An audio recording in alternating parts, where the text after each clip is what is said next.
In this question, it asks, calculate the enthalpy change using bond enthalpy for the following reaction. This is a balanced equation for the combustion of butane. And so we need to first start by drawing the list dot structures. Now, this chemical compound is probably a little bit more complex than we've really started talking about in this class.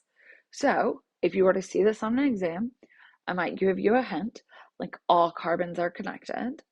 Or sometimes what you'll find is I just give you the structure, because the point is for you to be able to use the bond enthalpy, and maybe you can draw this out structure and maybe you can't. So let's start with our butane. So for this, we have 4 carbons and 10 hydrogens, and all those carbons are together in a line. And then we're going to get all of our hydrogens out and about. And it turns out that everybody sets up here.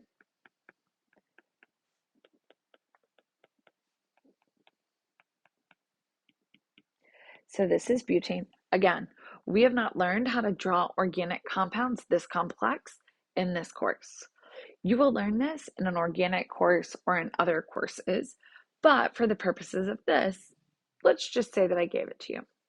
So for the oxygen, we know that O2 has 12 valence electrons. So we're going to put our 2 oxygens together. And then by the time we distribute all of our valence electrons, it's going to look like this with a double bond. So for CO2, it has 16 valence electrons. So we're going to put our carbon in the center, add our 2 oxygens. Then we will distribute our valence electrons. So we've now used all of them, but carbon does not have octet. So I'm just going to take 2 of these and move them here to give a double bond, and I will do the same thing on the other side. For clarity, I'm going to erase these.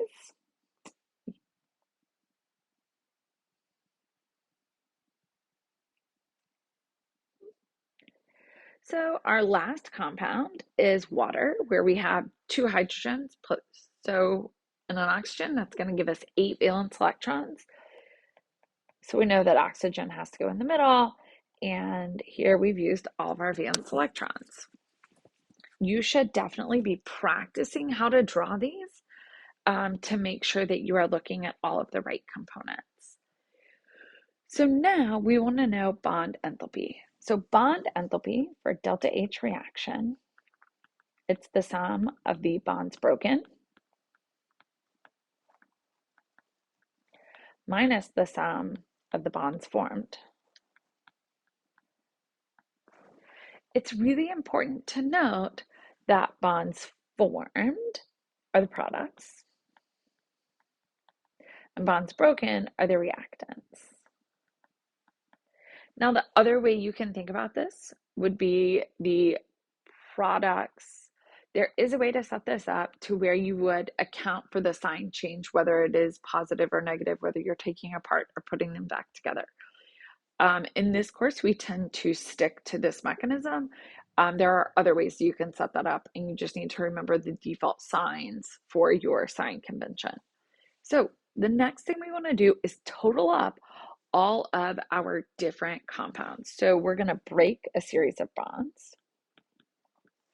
We're going to form them.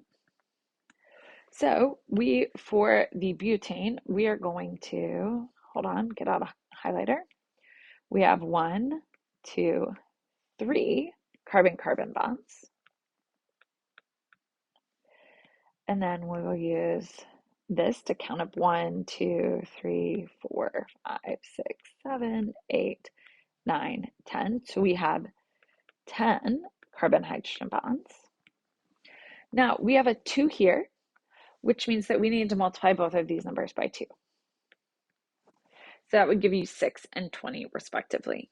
So the next thing we have is we want to count up how many oxygen double bonds we have. So we just have 1.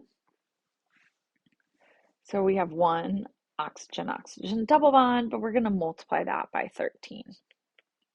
And so because it comes together, we're just going to break this. So the next thing we'll do for the broken side is we're going to read off of our table. So where oxygen-oxygen double bonds are here, and our carbon-carbon single bonds, and our carbon-hydrogen bonds. So I'm going to just plug those values in of 348 and 413 and 495. When you plug all this into your calculator, I got 16,783 kilojoules. So now we want to calculate the bonds that we form. We're going to do the exact same calculation or variety of calculations. So we have, for carbon dioxide, we have 2 carbon-oxygen double bonds, but we're going to multiply that by 8. And then we're going to look at our oxygen. We're again going to have 2 OH bonds. And we're going to be able to read these off of our calculation table of 799 and 463.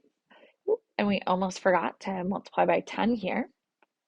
So when you plug this into a calculator, I get 20,044 kilojoules.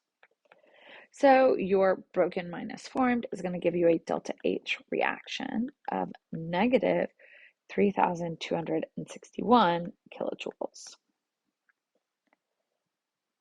So a couple of things to remind ourselves.